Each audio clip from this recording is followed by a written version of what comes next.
Ben artık senin karın değil. Yaşamasaydım çok sevecektim değil mi Cihan? Bu adam hastalığı varken ölümü göze alıp sana böbreğini vermeye kalktı. Sen benim Ne karımsın. olur oğlumuzu paramparça etmeyelim lütfen.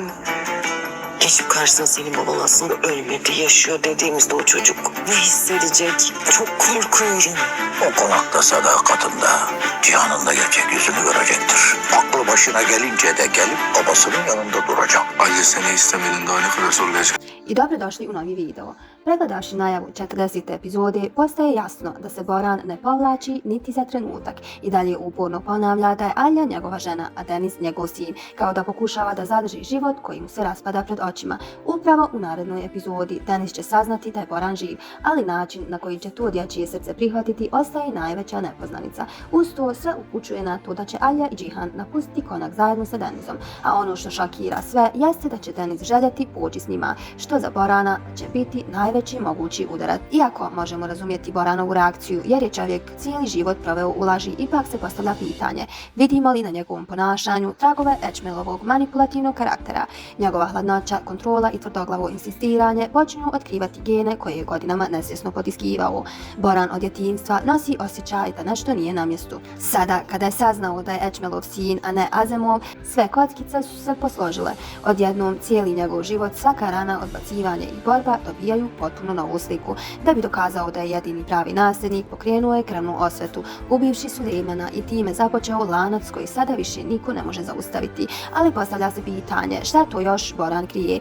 On je Vurgunu rekao da porodica ne smije znati za one druge. Ako to nisu bajbarci i krvna osveta, onda postoji još nešto. To znači da se Boran bavio prljavim poslovima i time nesvjesno doveo Aliju i Džihana u smrtnu opasnost. Sada vidimo i Sadakat koja počinje da krivi Aliju za raspad porodice, iako je godinama odgajala Džihana za nasljednika Albore. U 39. epizodi Boran je to jasno rekao. Ona nikada nije željela da Boran naslijedi porodicu, jer je Ečmelov sin. Sadakat je cijeli život gradila Džihana kao budućeg vođu, dok je Borana gurala u sjenku. I sada, kada istina izlazi na površinu, porodica se urušava upravo tamo gdje je najtvrđa. U nastavku dolazi još jedan veliki preokret. Nare i Šahin prelazi na Džihanovu stranu. U traileru vidimo da Ečmel očekuje da Boran prijeđe na njegovu stranu i da bude njegova desna ruka kao otac na čelu Albori.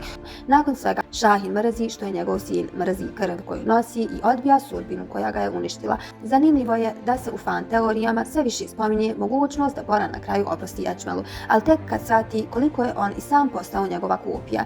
Dok se jedan rat raspaljuje, drugi tek počinje. U narednoj epizodi Zenin napušta Demira, a uskoro izlazi istina da Zenin nosi Kajino dijete. Nakon toga Kaja će napustiti Ipek, što otvara potpuno novi krizni front, ne samo ljubavni, već i nasljednički. Ovo znači da se porodica neće boriti samo za moć, već i za budućnost djece, što priču vodi u mnogo dublje i opasnije pravce. Sve što gledamo vodi ka jednom. Boran ne ulazi u borbu, on otvara rat. Rat sa prošlošću, rat sa porodicom, rat sa samim sobom. A najteže će biti ono što dolazi kada se sve maske skinu. Neko će preuzeti Alboru, ali pitanje je ko će preživjeti cijenu toga. Ako vam se svidjela analiza, lajkujte video i pretplatite se na kanal, jer vaša podrška mi zaista puno znači.